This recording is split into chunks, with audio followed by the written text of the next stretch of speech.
Le Seigneur t'a dirigé pour frapper à la tête le chef de nos ennemis.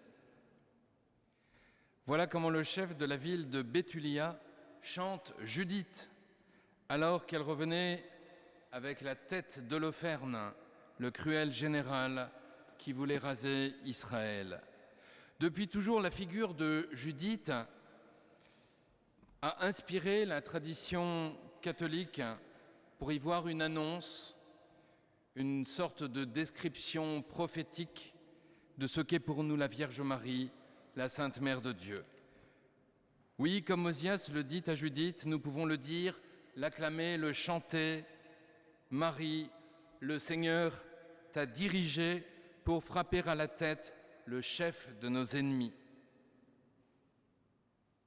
Et c'est ici que nous revient un autre passage de l'Écriture sainte, quand Dieu s'adresse au serpent après le premier péché.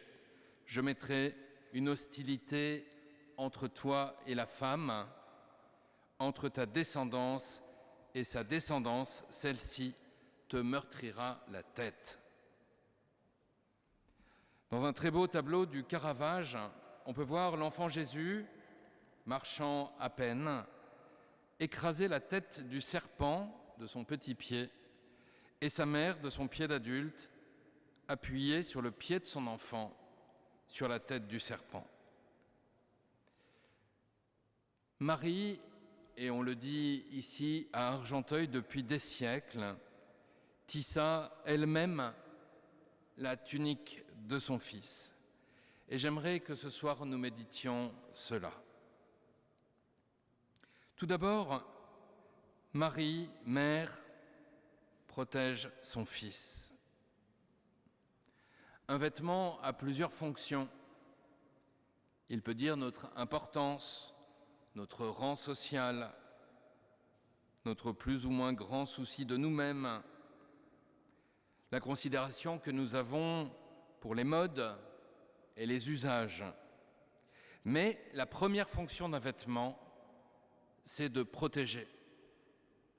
Protéger le corps, le protéger du froid, ça peut être intéressant, du chaud, du soleil, des griffures des plantes, des piqûres d'insectes et aussi des regards indécents. À l'époque de Jésus, les mères tissaient elles-mêmes la tunique de leurs enfants, avec sans doute un petit métier à tisser horizontal. En contemplant ici à Argenteuil la tunique du Christ, nous vénérons donc aussi une relique mariale, c'est-à-dire une relique du travail même de la Sainte Vierge. Je me souviens en 2015-2016, avoir pu, lors de la restauration de la tunique, voir de très près et toucher, je suis obligé de le confesser, la fine laine de la tunique. Je fus frappé par la qualité du travail, la chaîne et la trame formant un parfait angle à 90 degrés, comme peut le réaliser un tissage moderne et mécanique aujourd'hui. Malgré ces 2000 ans, croyez-moi, le travail est parfait.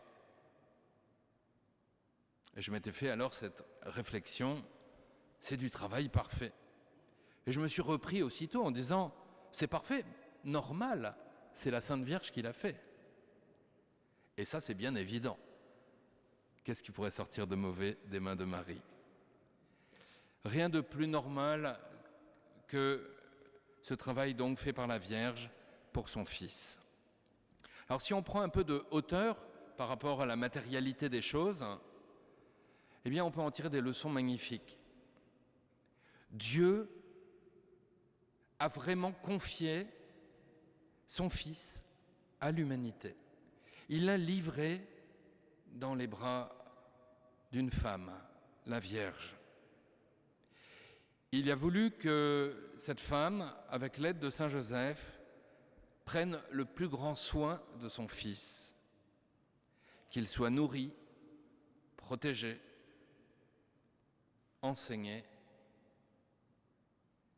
mais avant tout cela, qu'il soit vêtu Dieu souhaite que son Fils soit habillé.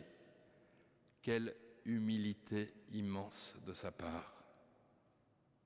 On se souvient de la réflexion de Jésus des années plus tard, lorsqu'il annoncera sa passion, « Le Fils de l'homme est livré aux mains des hommes. » Le Fils de l'homme est livré aux mains des hommes. C'est une pure réalité. Mais avant de tomber dans de mauvaises mains, souvenons-nous que la plus belle part de l'humanité, la plus belle part d'Israël, sut accueillir le Verbe et prendre soin du don le plus inestimable que Dieu ait fait aux hommes, son propre Fils. Cette part la plus belle de l'humanité, c'est Marie. Elle est la première, elle est celle qui correspond parfaitement au dessein de Dieu. Nulle trace de péché en elle. C'est ce que nous allons fêter mardi prochain en fêtant l'Immaculée Conception. Sur elle, l'ennemi n'a aucune prise et ses griffes n'ont rien à quoi se raccrocher.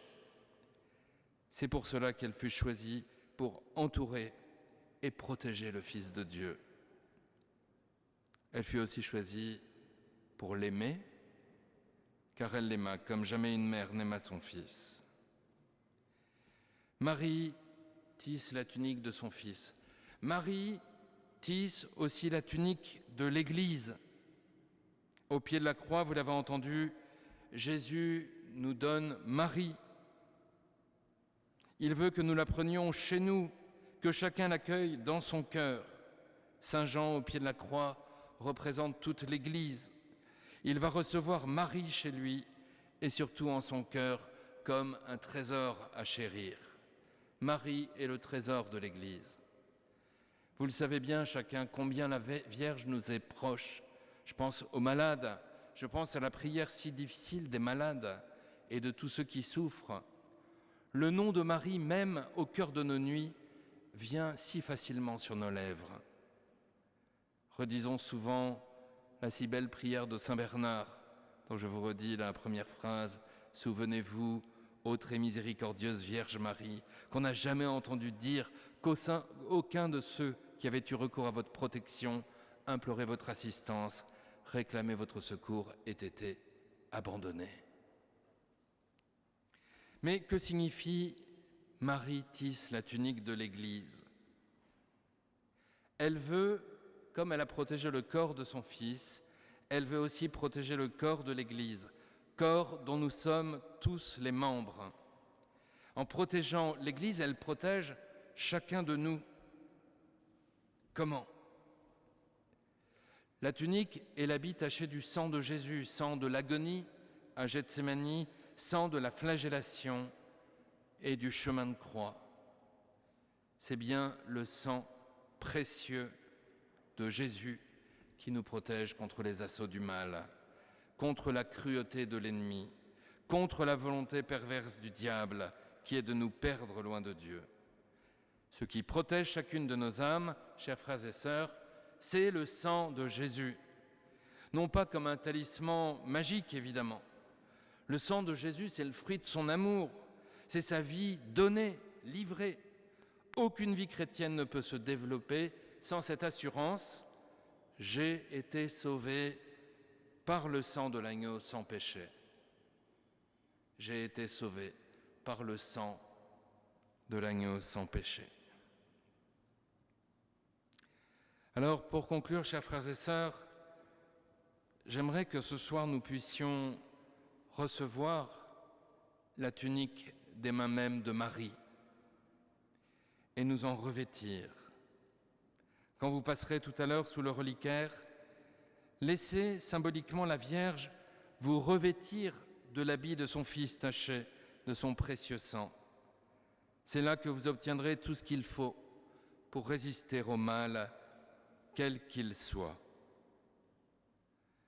Je terminerai avec la fin de la louange que le chef de Béthulia, Osias, adressa à Judith.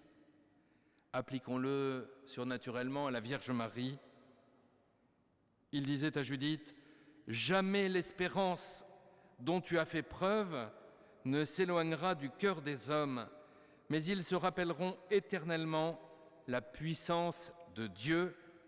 Oui, Dieu fasse que tu sois exalté à jamais. Amen.